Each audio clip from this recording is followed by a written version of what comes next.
사례에서는 그 30대 중반 사내 커플이어서 결혼을 했어요. 행복한 가정을 잘 꾸려서 나은 환경에서 아이를 키우자, 그런 계획들을 많이 했었는데 우연치 않게 남편의 전화기를 보게 된 거예요. 근데 디데이가 이렇게 있는 거예요. 프로젝트 마감일인가 시간이 줄어드는데 계속 디데이가 느는 거예요. 중요하게 뭔가 좀 기억해야 되는 날을 표시해 둔 건가? 근데 그날이 뭐였냐? 상간녀가 입사한 날인 거예요. 처음에 신입사원 입사했을 때부터 그 직원이랑 계속 연락을 했었던 거예요. 성적인 내용까지 오가기 시작한 거예요.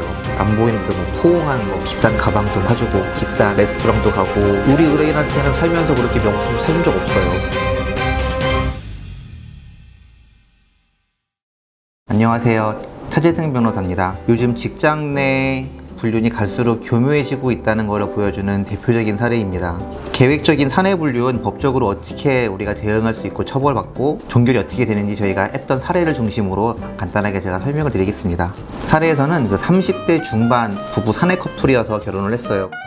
배우자분은 계약직이었는데 정규직으로 전되기 전에 이렇게 임신이랑 어떤 그런 것들이 있어서 퇴직을 하셨고, 남편분은 계속 다니셔서 이제 한 8년 차 정도 남편은 이제 진급해서 과장까지 올라갔고, 아내분은 출산이랑 이제 육아 때문에 전업주부로 생활을 하던 분이었습니다. 좀 수상한 징후가 보여다가 우연치 않게 배우자분이 남편의 전화기를 보게 된 거예요. 근데 거기 보니까 디데이가 이렇게 있는 거예요. 디데이 뭐 잘 안 해주는 사람인데, 그래서 뭐 중요한 프로젝트가 있어서 그 프로젝트 마감일인가 생각을 했는데, 마감일이면 시간이 줄어드는데 계속 디데이가 느는 거예요. 중요하게 뭔가 좀 기억해야 되는 날을 표시해 둔 건가 해서 신경을 안 썼거든요. 근데 그날이 뭐였냐?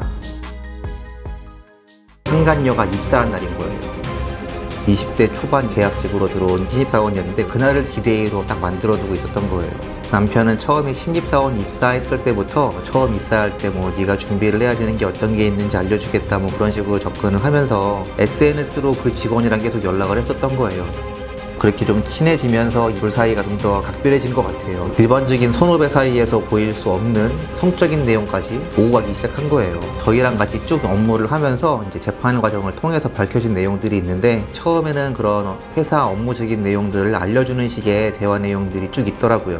카톡에서 뿐만 아니라 실제로도 그런 일들이 많이 있었던 게 확인이 됐어요. 부서가 다른데 부서에서 여기 올 일이 없는데 계속 그 직원이 오는 거예요. 남편이 있는 부서가 이제 어떤 인사권이 있는 부서고 의견을 개진할 수 있는 부서이다 보니까 다른 직원분들이 보기에는 뭐 가서 뭐 좀 잘 보이려나 보다, 뭐 그 정도 처음에 생각이었던 것 같아요. 근데 뭐 하는 게 보면은 계속 뭐 식사도 같이 하고, 뭐 심지어 뭐 나중에 뭐 확인된 거로는 안 보이는 데서 뭐 포옹하는 거 확인이 됐더라고요. 그렇게 남편이 한번 불륜에 빠지고 바람을 피기 시작하니까 이제 건드리지 말아야 되는 이제 자금들, 우리 의뢰인이랑 불륜한 배우자, 나쁜 놈이랑 같이 뭐 돈을 모아서 하기로 했던 어떤 계획들이 있었어요. 행복한 가정을 잘 꾸려서 아이들도 크고 하니까 우리도 조금 더 나은 환경에서 아이를 키우자, 그런 계획들을 많이 했었는데 그 돈에까지 손을 내기 시작한 거예요. 비싼 가방도 막 그 직원한테 사주고, 그 나이 때 가보지 못한 비싼 어떤 레스토랑도 가고, 출장 간다고 했는데 알고 보니까 그게 외국 여행 갔다 온 거였고, 돈 쓴 게 보니까 뭐 몇 천만 원이 넘는 거예요. 평생 우리 의뢰인이 받은 선물 다 합쳐도 이 사람이 받은 3개월 동안 선물 금액보다 훨씬 적어요. 우리 의뢰인한테는 살면서 그렇게 명품 사준 적 없어요. 프로포즈 할 때도 그런 거 안 사줬거든요. 그런 부분들 되게 막 억울한 거죠. 나는 안 쓰고 안 입고 모아가지고 가정의 미래를 위해서 헌신하고 있는데, 뭐 남편은 처음에 이제 부인을 했죠. 이게 뭐냐 그랬더니 직원이 있는데 결정적으로 일하고 일을 대하는 태도가 마음에 들어서 우리 부서로 내가 이렇게 땡겨오려고 잘해주고 있는 거다. 그 직원이 야근을 하는 게 뭐 열정적이어서가 아니라 이제 둘이 같이 논 거죠. 이제 한번 이렇게 딱 꼬리를 잡았으니까 우리도 본격적으로 준비를 하죠. 재판을 시작을 하면서 저희가 이제 제출한 증거로는 그 달력 앱에 나와 있는 디데이, 그 표시해 둔 거를 캡처한 거, 그리고 전화기로 찍은 거, 그리고 카카오톡 대화 내용, 결정적으로 모텔에서 나오는 거, 저희가 이제 그 청구 이후에 썼던 내용들 다 판결문에 기재가 되어 있었죠. 상하관계를 이용한 계획적이고 지속적인 부적절한 관계로 명백한 불륜에 해당한다라는 거를 저희가 판결문에 내용을 딱 명시를 시켰어요. 이혼은 인용이 됐고, 이제 위자료는 통상 뭐 한 1000에서 3000 정도 이제 측정이 되는데, 이 경우에는 저희가 3000만 원 생각한 정도 금액이 나왔고, 양육권은 당연히 아내에게 주어졌고, 양육비도 월 250만 원으로, 재산 분할은 5대5로 됐고요. 혼인기간 8년 동안 아내가 전업주부로 헌신을 하고 이제 육아를 하고 가사를 전담을 하고 행복한 미래를 위해서 열심히 노력한 부분들이 인정이 돼서 이 혼인생활 공동을 위해서 유지 형성된 재산이라고 인정받아서 그렇게 결과가 나왔어요. 이거로 끝난 게 아니라 회사에서는 이제 별도의 징계 절차가 이루어졌어요. 법인카드로도 나쁜 짓을 한 내용들이 있더라고요. 회사에서 이제 업무상 횡령으로 뭔가 고소를 하느니 마느니 얘기가 있었는데 이제 남편은 이제 회사를 나오게 됐습니다. 좀 더 고통을 받는 시간이 있었을 것 같아요. 이제 신입 직원은 알아서 이제 자진 퇴사하는 걸로 됐습니다. 간혹 협박하는 경우도 있어요. 내가 회사 잘리면은 생활비 못 준다, 양육비 못 준다. 근데 그런 부분은 걱정하실 게 아니에요. 왜냐하면 저희가 아는 경우에도 사내불륜인 경우에 이혼 재판 안 하는 경우도 있어요. 이혼 재판 안 하는 대신 일단 재산 분할을 먼저 받아두는 경우죠. 재판하기 전에 한번 용서해주는 조건으로 재산 분할을 미리 받아둔다든가. 제가 했던 경우에는 막 몇천만 원씩 집 사는데 돈을 못 해줬어요. 상간녀한테. 그러면서 친구 사이에 돈 빌려준 거다. 빌려받았느냐? 현금으로 받았다. 누가 요즘에 그렇게 큰 돈을 현금으로 다 주고받고 해요. 다 거짓말이죠. 보통 그렇게 상간녀랑 같은 회사에서 근무를 하게 되면은 근처에 있는 오피스텔을 막 잡아주는 경우도 있고, 자기 명의로 하면 걸리니까 이제 상간녀한테 돈을 이제 줘가지고 그 사람이 이름으로 계약을 하고, 그렇게 한번 불륜에 빠지게 되면은 제2의 인생을 산다는 생각으로 내가 지금까지 못 누렸던 거 다 누리겠다는 그런 마음가짐이 생기는 것 같아요. 그래서 이런 게 있으면은 어느 단계에서 어떻게 저희한테 도움받으면서 뭐 회사에 뭐 이제 해서 압박을 할지 아니면은 재판을 통해서 할지 아니면은 어떤 협의를 통해서 할지는 사례에 따라서 저희가 도와드릴 수 있는 어떤 방법이나 대응 단계에 따라서 각종 노하우들이 있으니까 그런 부분들은 좀 전문가 상의를 해보시는 게 좋을 것 같아요.